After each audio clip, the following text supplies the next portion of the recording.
Malaquias capítulo 4, o capítulo todo. Diz assim a palavra do Senhor: Pois eis que vem o dia e arde como fornalha, todos os soberbos e todos os que cometem perversidade serão como restolho.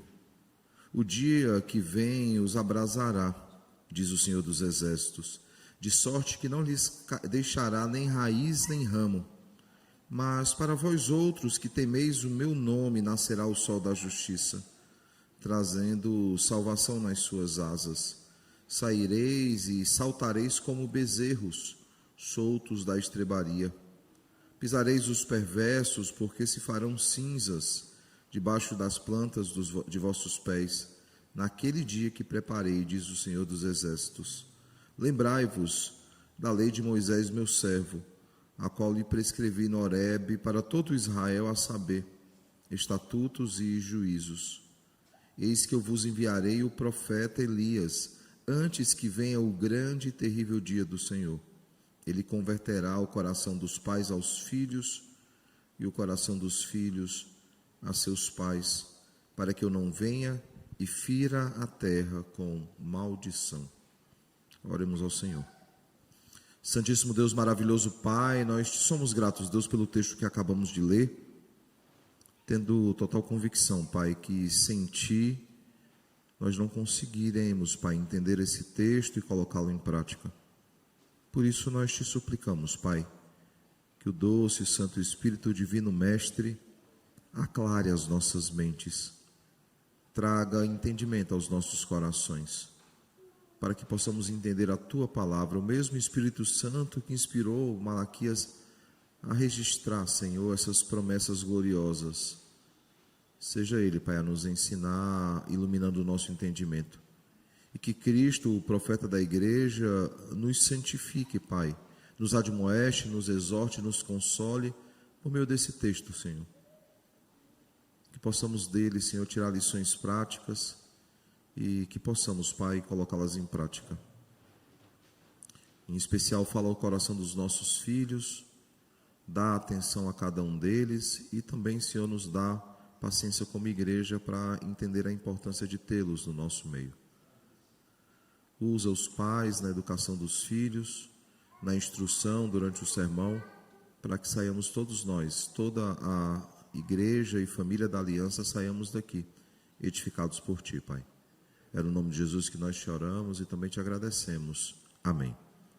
Irmãos, no domingo passado nós meditamos nessa série de pregações em João capítulo 1, verso 1 ao 14, ali a introdução do Evangelho de João.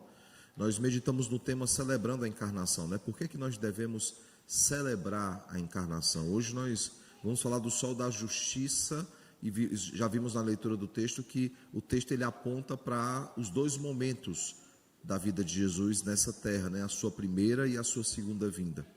E ainda falando sobre o texto do domingo passado, nós aprendemos muito sobre as duas naturezas de Cristo, ele ser verdadeiro Deus e verdadeiro homem. Nós vimos que João, mais do que qualquer outro, faz questão de enfatizar isso. Ele não era só Deus, 100% Deus, ele também era homem, 100% homem. Os nossos olhos o viram, as nossas mãos o tocaram, ele chorou, ele teve fome, ele teve sede. Ele foi de fato, ele foi um verdadeiro homem, ele não foi um fantasma que passou no nosso meio, ou alguém que brotou do chão, não, ele nasceu, ele encarnou, ele se fez carne, e isso aconteceu para que os nossos pecados fossem redimidos, e para que nos tornássemos então morada eterna do Senhor. Aprendemos então que a mensagem do primeiro advento, em primeiro lugar, é que Cristo ele é Deus. Por isso, ele pôde assumir o nosso lugar, por isso ele pôde pagar o preço, ele pôde pagar a dívida que constava contra nós, satisfazendo assim a justiça, a santidade de Deus que clamavam por satisfação. A vinda de Cristo, irmãos, sendo ele Deus e homem, nós vimos isso domingo passado, a necessidade jurídica da morte de Cristo.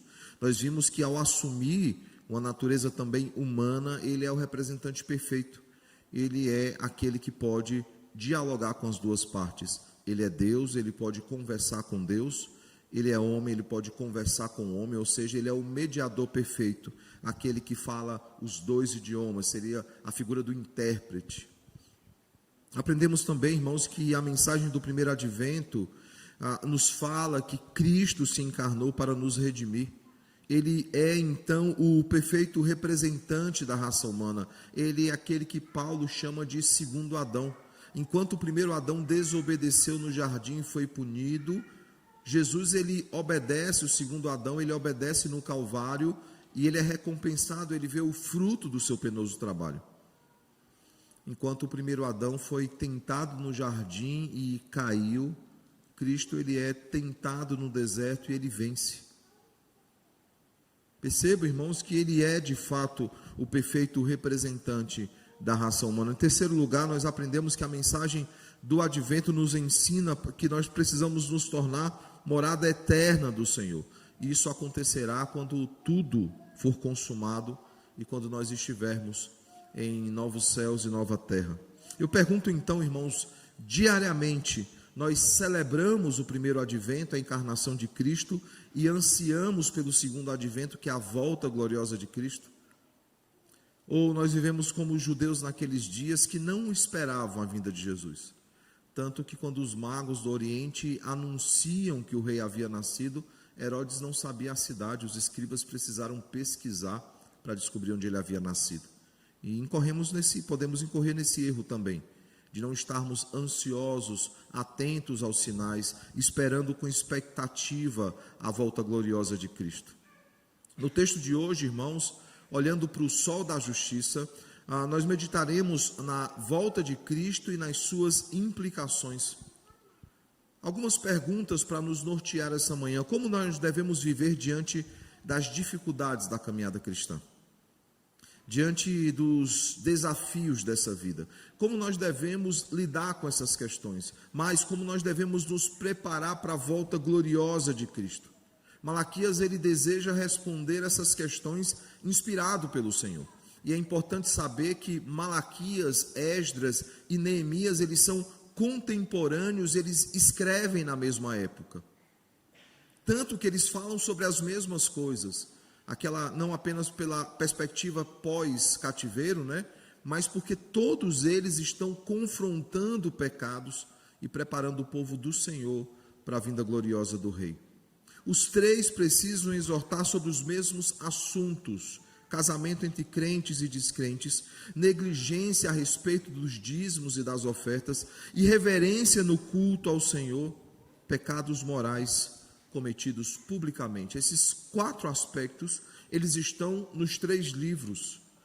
Com uma questão bem interessante, Esdras combate esses pecados como sacerdote. Neemias combate esses pecados como governador. E Malaquias combate esses pecados como profeta. É interessante porque aqui nós vemos 3 homens combatendo os mesmos pecados com ofícios diferentes, ofícios que apontam para Cristo. Cristo é aquele que governa, como Neemias era o governante. Cristo é aquele que se entrega pelos nossos pecados e paga o preço, como o sacerdote Esdras. E ele é aquele que é o profeta da igreja, que nos ensina sobre o caminho que devemos seguir, como o profeta Malaquias. Nesse livro, então, que nós temos, irmãos, ele nos mostra, ele trata sobre o diálogo pactual que existe entre Deus e o seu povo. E talvez alguém pergunte: qual é o tema desse diálogo, pastor?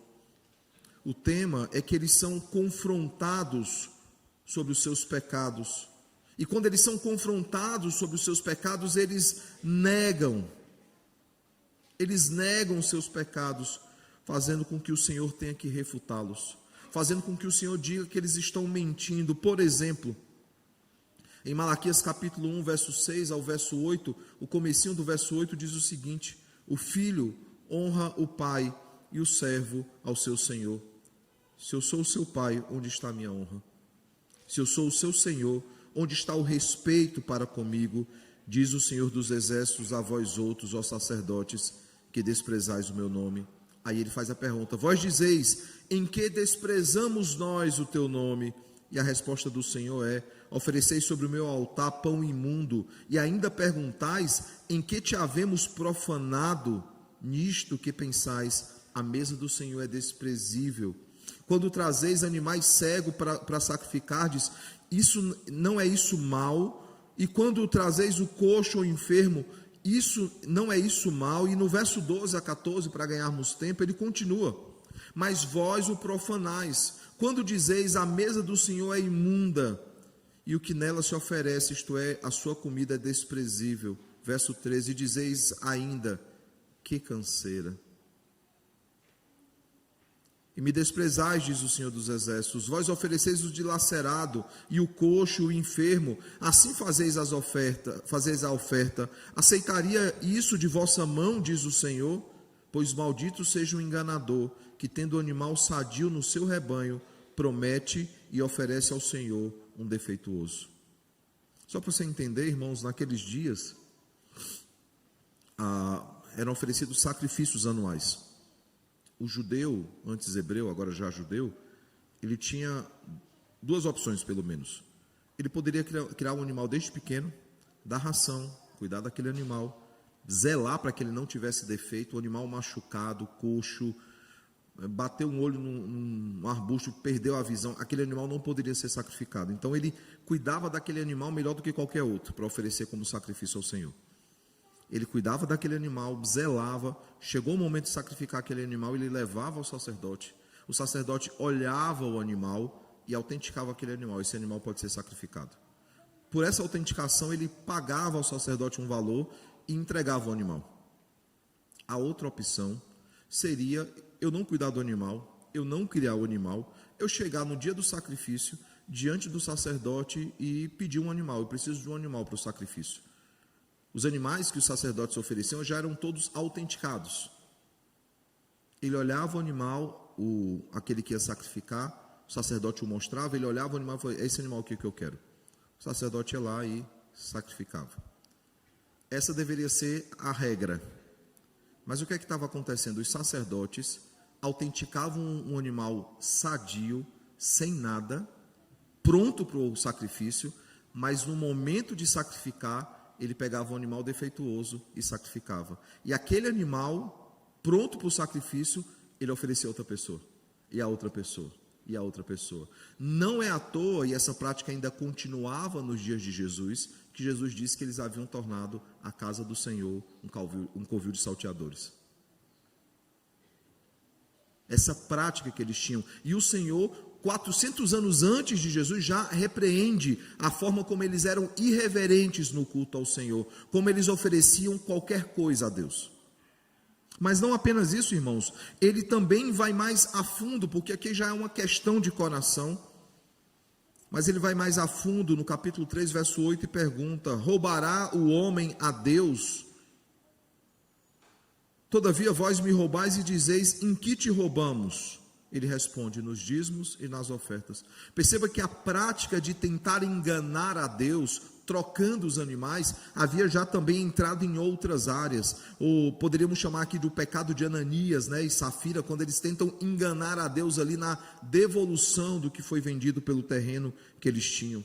Havia uma negligência também nos dias de Neemias, nos dias de Esdras, nos dias de Malaquias, uma negligência a respeito do dízimo, da devolução daquilo que o Senhor nos dá, nós usufruímos de 90%, mas devolvemos ao Senhor 10%.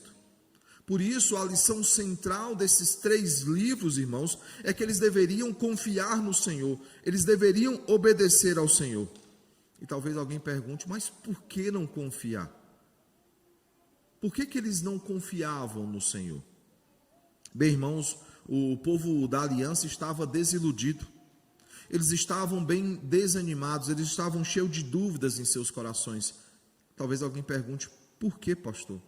Depois que tudo Deus fez por eles, tirou eles do Egito, caminhou com eles durante o deserto, deu vitória para eles nas guerras. Irmãos, esse povo é o povo do pós-exílio, eles passaram 70 anos em exílio. Uma outra parte, que era o reino do norte, foram devastados pelas várias invasões e o cativeiro assírio que eles sofreram. O grande grupo remanescente é o reino de Judá. Vocês lembram das 2 divisões? Reino de Israel, que é o reino do norte, reino do sul, reino de Judá. O reino de Judá é que volta do cativeiro. Não à toa, os hebreus passam a ser chamados de judeus, porque o reino de Judá teve mais remanescentes. Esse povo aqui não experimentava mais a abundância de recursos, nem venciam mais as guerras como aquele povo lá atrás vencia. Eles eram pobres, eles sofriam com a seca e com a adversidade econômica de alguém que precisava reconstruir os muros, reconstruir o templo e reconstruir as suas vidas. Haviam várias questões que permeavam seus corações, e uma delas repercute várias vezes nos Salmos. É uma pergunta que existe desde o primórdio dos tempos, né? Por que os ímpios prosperam e os justos padecem? Por que quem faz tudo de errado consegue as coisas, enquanto os que vivem corretamente sofrem? Parece um pouco da realidade que nós vivemos. Por que a injustiça é celebrada e a justiça é sufocada? Diante disso, então, quando nós vemos o ímpio prosperar, o que faz coisas erradas conseguir as coisas, nós nos perguntamos, por que nós devemos viver corretamente? Qual é o sentido disso? Por que eu devo cumprir leis quando muitos não as cumprem e conseguem tudo? Esse povo, eles estão céticos a respeito das promessas do Senhor, e principalmente diante das palavras que Malaquias tem a dizer a cada um deles. Eles não firmam mais compromisso com o Senhor, eles não adoram mais ao Senhor de forma correta, eles não servem mais ao Senhor de todo o coração, por isso eles viviam de qualquer forma. Eles não desejavam mais esperar as promessas do Senhor, eles não confiavam mais no Senhor. E eu não estou aqui, irmãos, justificando a atitude deles, eu estou explicando qual é o contexto para o qual Malaquias escreve Esdras e Neemias. Mas mais do que tudo, eles não confiavam mais nas promessas bíblicas sobre a vinda do Messias. Logo, o livro de Malaquias, irmãos, ele é um excelente guia para aqueles que têm dúvida. Ele é um excelente guia para aqueles que estão desapontados ou desanimados, e aqueles que desejam abandonar a fé ou até mesmo deixar a igreja de Cristo. É um bom guia de fortalecimento para aqueles que estão desanimados. Olhando para Malaquias, capítulo de número 4, o texto dessa manhã, nós vemos então que o Senhor, após apresentar todo esse cenário nos 3 primeiros capítulos, no 4º e último capítulo, não apenas de Malaquias, mas do Antigo Testamento, depois disso virá o silêncio de 400 anos, e no próximo domingo, permitindo o Senhor, nós retomaremos, quando esse silêncio for quebrado, ali em Lucas. Malaquias, ele traz respostas a todas essas questões, o capítulo de número 4. Uma delas é: o ímpio pode até prosperar nessa vida, mas padecerá na eternidade, e os justos reinarão com Cristo. Esse é o tema que nós temos aqui, para consolá-los, para trazer renovo aos seus corações, a respeito desses dilemas que permeavam as suas mentes. Malaquias, ele fala então sobre aquilo que é a mensagem mais importante, que Cristo viria uma primeira vez para poder reunir o seu povo, e ele viria uma segunda vez para reinar com o seu povo. Aqueles que não são povo de Deus, esses seriam punidos eternamente.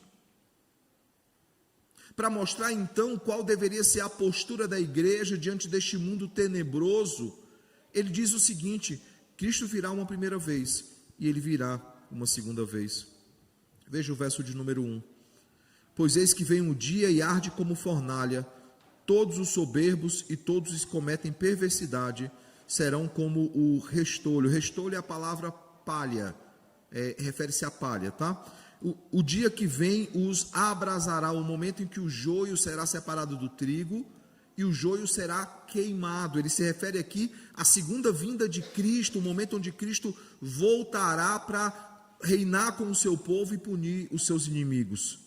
Diz o Senhor dos Exércitos, de sorte que não lhes deixará nem raiz nem ramo. Ou seja, não é queimar um pouquinho, não é só queimar as folhas, ele vai queimar tudo, ele vai queimar os ramos, e esse queimar vai até as raízes, não vai restar nada, não há possibilidade de existir vida. E o que acontecerá com os justos?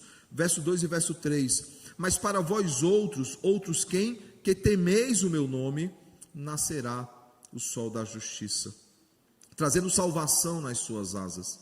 E aí veja que expressão terna e carinhosa, né? Saireis e saltareis como bezerros soltos da estrebaria.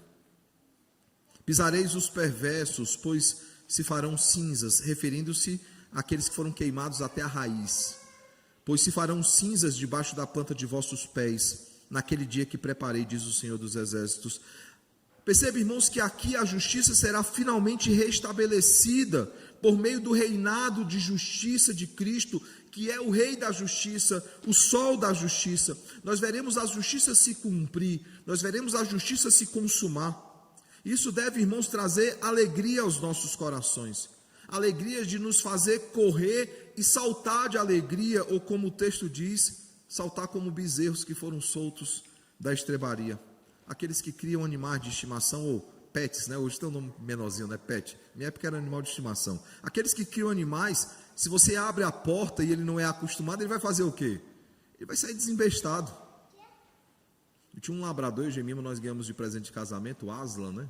Depois tivemos que doar para uma família lá de Mossoró, por Sara tinha nascido, não tínhamos mais como administrar. Quem já teve um labrador sabe do que eu estou falando, tá? Só ver a Marley e eu achar, nossa, é difícil. Gente, ali é caricatura, é pior do que aquilo, tá? O Aslan, quando ele fugia de casa, ele saía desembestado. Era uma dificuldade para conseguir. A família que nós doamos avisou, pastor, o Aslan fugiu. Eu falei assim, novidade. Acharam o Aslan uns 3 quilômetros da casa deles. Porque eles foram passando, alguém falou, um cachorro passou aqui correndo. Essa é a analogia usada aqui no texto. Que aqueles que estão em Cristo são como bezerros de uma estrebaria que a porta se abriu e sai saltando de alegria. É uma excelente ilustração, irmãos, porque de fato aponta para a alegria que deve existir no coração do crente, daquele que não se contém, daquele que não pode ser contido, daquele que é alegre, daquele que quer anunciar para todo mundo aquilo que aconteceu na sua vida. E nós sabemos que esse sol da justiça, ele já veio, que é a sua primeira vinda, o ano aceitável do Senhor, mas ele voltará. Nós esperamos por esse último dia, né, o dia da vingança, que é a sua segunda vinda. Esses dois momentos foram profetizados por Isaías, no capítulo de número 61, e eles são repetidos em Lucas 4, 16 a 21, falando desses dois momentos. E no último momento, na sua segunda e última vinda, nós vemos um julgamento que será completo, um julgamento que será cabal. Os ímpios serão destruídos e os justos gozarão das bênçãos celestiais em Cristo Jesus.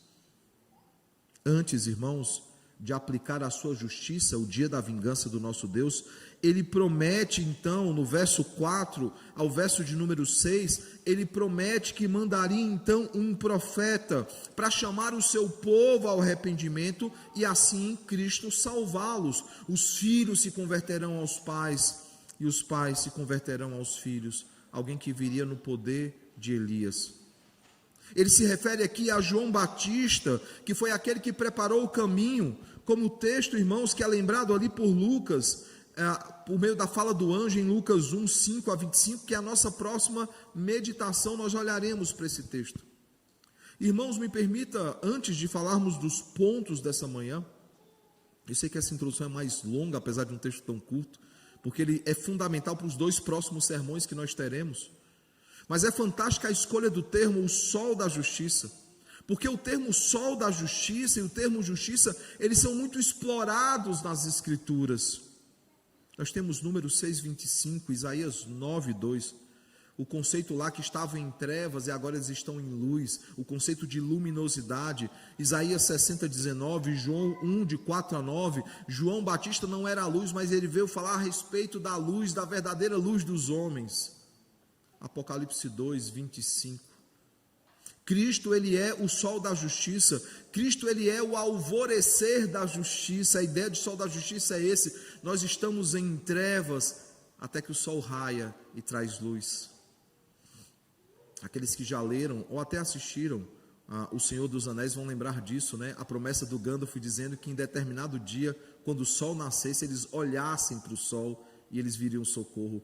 Nós sabemos que o escritor, né, o Tolkien, o escritor de Senhor dos Anéis, ele faz muitas analogias cristãs e apontam para muitos aspectos cristãos. Mas a ideia é exatamente essa. Nós estávamos em desespero, preocupados, até que o alvorecer da justiça, o sol da justiça raia, não apenas em nossos corações, mas diante dos homens. Ele é a luz dos homens, ele é o fim das trevas. Cristo, o sol da justiça, ele ilumina todo o homem e ele nos faz ver grande luz. Percebam que essas expressões que eu estou citando são expressões dos evangelhos a respeito de Cristo. Ele é aquele que iluminará a santa cidade, referindo-se a Apocalipse 22, quando diz que não mais existirá o sol e ele mesmo iluminará a santa cidade. Dessa forma, então, irmãos, Malaquias, ele diz o seguinte: vale a pena confiar, vale a pena obedecer ao Senhor. E ele diz: lembrem-se das promessas que ele fez e permaneçam firmes no Senhor. Estamos passando por dificuldades, irmãos, físicas ou espirituais, estamos passando por privações ou provações, confiemos no Senhor. Nós questionamos o porquê de algumas coisas acontecerem, confiemos no Senhor. Os dias são maus, as coisas estão difíceis, confiemos no Senhor. Não temos esperanças de dias melhores e estamos desanimados na fé, confiemos no Senhor. Ele, irmãos, é o motivo da nossa esperança, ele é o motivo da nossa fé, ele é que não é apenas a promessa que se cumpre, mas nos faz confiar nas promessas do Senhor. E talvez alguém pergunte: que promessas são essas então, pastor? Quais são as promessas apresentadas por Malaquias? A primeira delas, irmãos, é que nós seríamos salvos por Cristo. Mas para vós outros que temeis o meu nome, nascerá o sol da justiça, trazendo salvação nas suas asas. Saireis e saltareis como bezerros soltos da estrebaria. Somente os eleitos temerão o nome do Senhor, e somente os eleitos serão salvos pelo Senhor, somente o seu povo. Somente o seu povo vê o sol da justiça nascer, trazendo luz aos corações sombrios. E nós sabemos, irmãos, como os nossos corações eram sombrios antes do Senhor nos alcançar. A estrela da manhã reina em justiça, como Isaías 32, verso 1 nos diz. Ele é o renovo justo, como Jeremias 23:5 nos diz, aquele que reinará e agirá sabiamente e executará o juízo e a justiça na terra. O rei que é justo, o rei que é glorioso, o rei que é vitorioso, ele salva o seu povo da justa condenação, porque a condenação ela é justa, irmãos. Se Deus desejasse nos punir eternamente, ele poderia fazê-lo, porque nós pecamos contra ele. Mas aprove ao Senhor satisfazer a sua justiça por meio do seu Filho. Cristo satisfaz a justiça do Pai para nos justificar diante dele. Ele é a nossa justiça e ele nos salva. Como não nos alegrar profundamente, irmãos? Como não sair e saltar como bezerros soltos da estrebaria? Mas há uma segunda promessa. Ele não apenas promete nos salvar, mas ele promete também nos santificar. Veja o verso 4: lembrai-vos da lei de Moisés, o meu servo, o qual prescrevi em Horebe para todo Israel, a saber, estatutos e juízos. Alguém pode dizer: mas pastor, nós somos Israel? Sim, a igreja é o Israel de Deus, é o povo que Deus separou desde o início e que salvará no último dia, no ressoar da trombeta. Salvará no sentido total, porque nós já somos salvos em Cristo. O texto nos chama então a lembrar da lei de Moisés, dos estatutos e juízos do Senhor. E alguém pergunta: mas por que é do Senhor? Porque ele os prescreveu, foi ele que entregou ao seu povo. Mas veja, irmãos, que antes disso, Deus ele já havia colocado a lei moral primeiramente no coração do homem, fazendo parte da Imago Dei, mas depois resumido ali nos decálogos, nos 10 mandamentos. Essa lei que é resumida nos 10 mandamentos, elas já estão no nosso coração. Romanos 2,15 diz: estes mostram a lei gravada no seu coração, testemunhando-lhes também a consciência e os seus pensamentos, mutuamente acusando-se ou defendendo-se. Essa lei, antes de ser gravada na pedra, foi gravada nos nossos corações. E Paulo deixa isso muito claro, ele deixa muito claro como Deus Trino, ele age em nossas vidas para nos salvar e nos santificar. Por exemplo, Filipenses 1,6, aquele que começou a boa obra há de completá-la até o dia de Cristo. Filipenses 2, 12 e 13 diz que nós devemos desenvolver a nossa salvação com temor e tremor. E alguém diz, eu sou responsável pela minha salvação. Não, ele não diz que você tem que obter a sua salvação. Paulo diz que você tem que desenvolver a salvação que já lhe foi dada, a responsabilidade humana. Aí alguém fala assim, mas é o homem que faz. Não, e o texto continua dizendo, pois ele é quem opera em vós, tanto o querer como o realizar, conforme a sua boa vontade, conforme o seu querer. É Deus quem completa a boa obra nas nossas vidas. Ele não apenas a inicia, ele também a completa, irmãos. Por isso, a segunda promessa é que nós seremos santificados por Ele. Isso nos leva, irmãos, à terceira e última promessa. A terceira e a última promessa é que nós seremos sustentados por Ele. Verso 5 e verso 6 diz, eis que eu vos enviarei o profeta Elias, antes que venha o grande e terrível dia do Senhor. Ele converterá o coração dos pais aos filhos, e o coração dos filhos a seus pais, para que eu não venha e fira a terra com maldição. No grande e terrível dia do Senhor, irmãos, chamado por Isaías de dia da vingança do nosso Deus, Isaías 61:2, nós vemos que ele traz então salvação ao seu povo. Ele não vem simplesmente e fere a terra com maldição, ou seja, ele não traz a sua justiça ainda, ele está refreando a sua mão, até que se complete o número dos seus eleitos, até que todos que ele chamou de antemão se convertam ao Senhor. Em Apocalipse 6 é feita a pergunta, Senhor, até quando o Senhor permitirá que os nossos conservos sofram por causa do Evangelho? Até quando o Senhor permitirá que o sangue deles sejam derramado? E ele diz, até que se complete a medida dos eleitos, até que se complete o número dos seus conservos. E essa promessa, irmãos, é sobre as famílias também, quando diz, converterá o coração dos pais aos filhos, e o coração dos filhos aos pais, não é uma promessa apenas individual para cada eleito, é para as famílias da aliança também. E que promessa, irmão, para os nossos dias, que promessa gloriosa. Em dias, irmãos, que os nossos filhos são alvos de grupos anticristãos, que tentam constantemente assediá-los para o pecado. Em dias, irmãos, tão difíceis, onde as escolas, as universidades, os institutos federais se tornam centros de doutrinação, em dias como esses, nós vemos a promessa do Senhor de que os nossos relacionamentos familiares também seriam alcançados, principalmente relacionamento entre pais e filhos. Um contraponto, irmãos, Lucas 12, ele diz o seguinte, verso 49, eu vim para lançar fogo sobre a terra, e bem quisera que já estivesse a arder, mostrando justamente que Deus está refreando a sua mão. 53, estão divididos, veja aqui ele falando sobre o futuro, pai contra filho, filho contra pai, mãe contra filha, filha contra mãe, sogra contra nora, e nora contra sogra. Mas perceba que aqui ele se refere àqueles que não temem ao Senhor, daqueles que serão alvos do fogo de Deus. Ao mesmo tempo, diferente disso, se sobre os injustos as famílias brigam, sobre os justos há a promessa de que o coração dos pais seriam convertidos aos filhos e o coração dos filhos aos pais. A justiça de Deus, irmãos, ela separando o joio do trigo, vai deixar bem claro. Enquanto as famílias do Senhor são abençoadas, as famílias que não temem ao Senhor estão em conflito.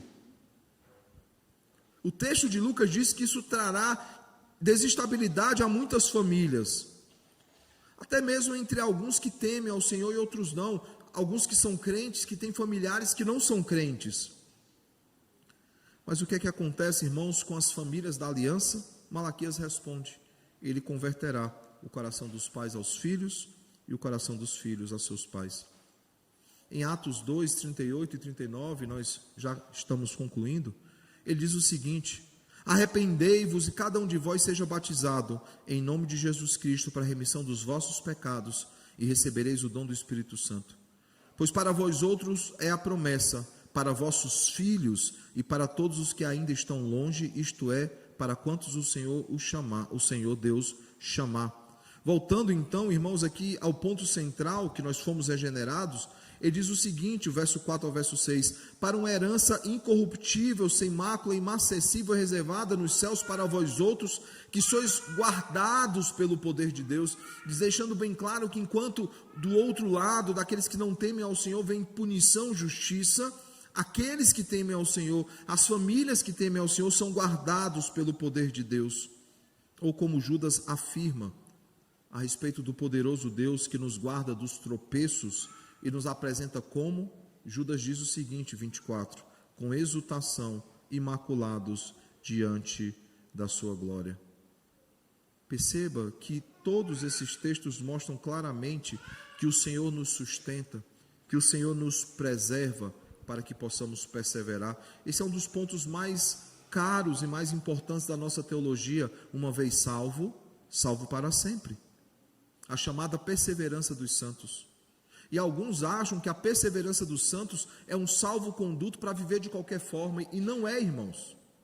Aquele que é verdadeiramente crente, verdadeiramente salvo pelo Senhor, buscará viver em obediência ao Senhor. Talvez a perseverança dos santos, principalmente nos nossos dias, onde tudo é mal interpretado, às vezes por preguiça, às vezes por ignorância, às vezes por má vontade mesmo, talvez fosse melhor você memorizar a preservação dos santos, porque nós só perseveramos porque o Senhor nos preserva. Não somos nós que seguramos na mão do Senhor, é Ele que segura as nossas mãos, e Ele não solta nenhum instante.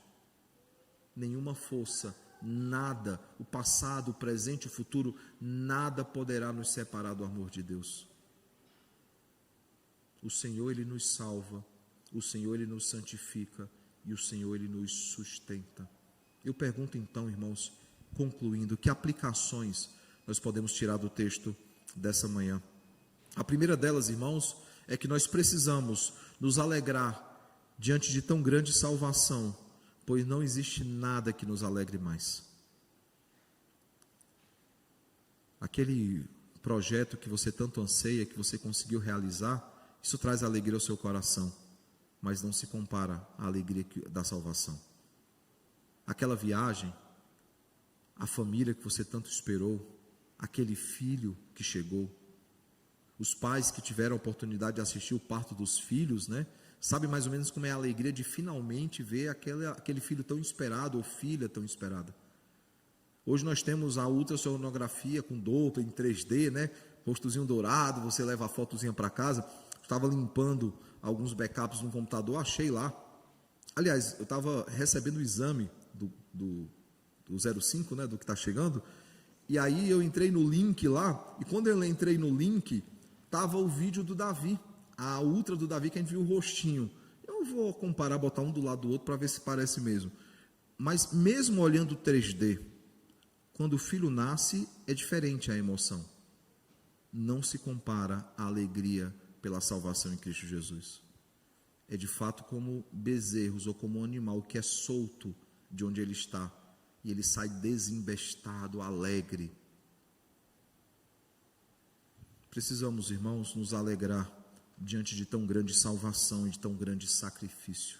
Segundo, nós precisamos viver em santificação, entendendo que tanto nós, como os nossos filhos, eles pertencem ao Senhor, e eles devem viver dirigidos pela sua palavra, sobre nós e sobre os nossos filhos. Essa é a promessa do Senhor em Atos.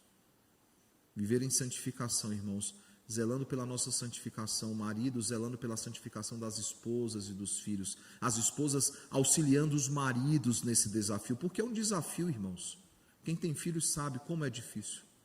Como nós oramos ao Senhor dizendo: Senhor, preserva os nossos filhos. E quando nós oramos ao Senhor pedindo que Ele preserve os nossos filhos, nós não estamos falando apenas da saúde deles, saúde física, nós também falamos da saúde espiritual.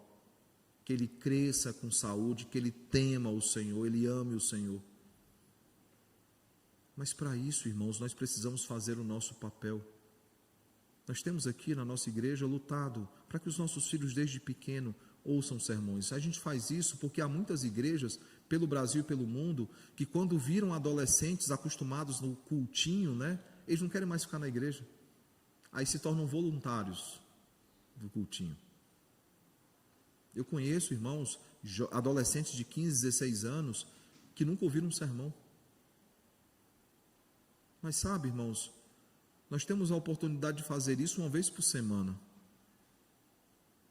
Se os pais não fizerem isso nas casas, por meio do culto doméstico, ensinando eles a ouvir sermões, a meditar na palavra do Senhor, a procurar o versículo com promessa. Quem é dessa época? Eu sou dessa época. Vai ler o texto bíblico, tinha que procurar um versículo com promessa. Qual é a promessa desse texto?